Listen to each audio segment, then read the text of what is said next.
Audio Jungle.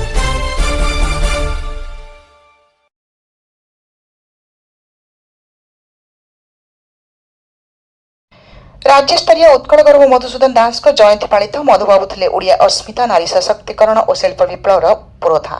Utkal गौरव मधुसूदन दास होती ओडिया अस्मिता और स्वाभिमान मूर्तिमंत प्रतीक।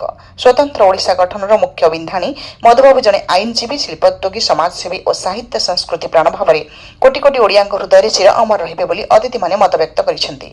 आज सूचना और लोकसंपर्क विभाग आनुकूल्य आयोजित उत्कल गौरव मधुसूदन दास राज्यस्तरीय जयंती समारोह में मुख्य अतिथि भाव जोगदे ओडिशा विधानसभा बाचस्पति श्रीमती सुरमा पाढ़ी मधुबाबू प्रति गभीर श्रद्धांजलि अर्पण करते। यह अवसर में मान्यवर बाचस्पति कहते नारी सशक्तिकरण एवं ओडिशार कला और शिल्पर विकास क्षेत्र में मधुबाबू अवदान अतुलनीय। नारी मानक ओकिलाती कर अधिकार और सामान भोट अधिकार देवाई से प्रमुख भूमिका ग्रहण करते। सेपरी उत्कल टैनेरी और उत्कल आर्ट्स वेयर्स भली शिल्प अनुष्ठान माध्यम से ओडिशार स्वदेशी कारीगर को विश्व दरबार में पहुंचाइबा सह ओडिया स्वाभिमान परिचय देते बोली बाचस्पति उल्लेख करते। सम्माननीय अतिथि भाव जोगदे एकाम्र भुवनेश्वर विधायक श्रीजुक्त बाबू सिंह कहते मधुबाबू जीवनादर्श आज युवपीढ़ी श्रेष्ठ प्रेरणा।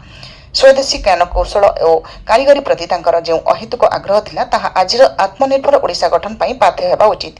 जने सफल जननेता भावे से निज सुख सुविधा को जलांजलि देई समाजर निष्पेषित वर्गर उत्थान पाई सर्वदा चेष्टा करथिले बोली श्री सिंह मत व्यक्त करथिले।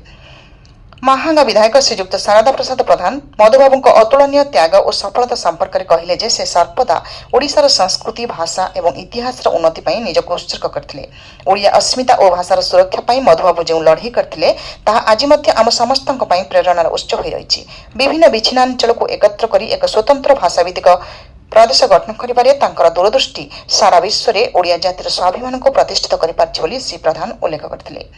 ଏହି ସମାରୋହରେ ଓଡ଼ିଆ ଭାଷା ସାହିତ୍ୟର ଅବସରପ୍ରାପ୍ତ ପ୍ରାଧ୍ୟାପକ ଡକ୍ଟର ସଂଗ୍ରାମ କେଶରୀ ରାଉତ ମୁଖ୍ୟ ବକ୍ତା ଭାବେ ଯୋଗଦେଇ ମଧୁବାବୁଙ୍କ ଗୌରବମୟ ଜୀବନୀ ଉପରେ ଆଲୋକପାତ କରିଥିଲେ। ମଧୁବାବୁଙ୍କ ବହୁମୁଖୀ ଅବଦାନ ଏବଂ ସମାଜ ସଂସ୍କାର ପାଇଁ ତାଙ୍କର ନିଷ୍ଠା ଆଗାମୀ ଯୁବପିଢ଼ିକୁ ନିଶ୍ଚିତ ଭାବେ ଅନୁପ୍ରାଣିତ କରିବ ବୋଲି ଡକ୍ଟର ରାଉତ ମତ ବ୍ୟକ୍ତ କରିଥିଲେ।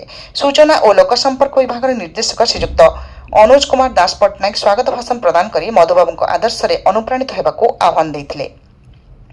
कार्यक्रम प्रथम पर्यायर अपराह 5 घटिकार निमंत्रित कवि मान द्वारा देशात्मबोधक कविता पाठ आयोजन कर विशिष्ट कवि श्री रक्षक नायक पौरोहित्य यह कविता पाठ आयोजित होता और उपस्थित दर्शक माने कविता उपभोग करने देशप्रेम में उद्बुद्ध होते। मान्यवर बाचस्पति कवि मान संबर्धित करने सूचना और लोकसंपर्क विभाग एपरी प्रयास बहु प्रशंसा करते। सूचना और लोकसंपर्क विभाग उपनिर्देशिका श्रीमती सुचिता प्रियदर्शिनी धन्यवाद अर्पण करथिबा बेले लोकसंपर्क अधिकारी रोजालिन साहू एवं अंशुमान साहू कार्यक्रम को संयोजना करथिले। एही कार्यक्रम में सूचना और लोकसंपर्क विभाग अधिकारी और कर्मचारी माने विभिन्न सामाजिक अनुष्ठान प्रतिनिधि बुद्धिजीवी गणमाध्यम प्रतिनिधि और साधारण लोक माने जोगदेई महान व्यक्तित्व प्रति श्रद्धांजलि अर्पण करथिले। समृद्ध ओडिशारू रजत महापात्रଙ୍କ रिपोर्ट।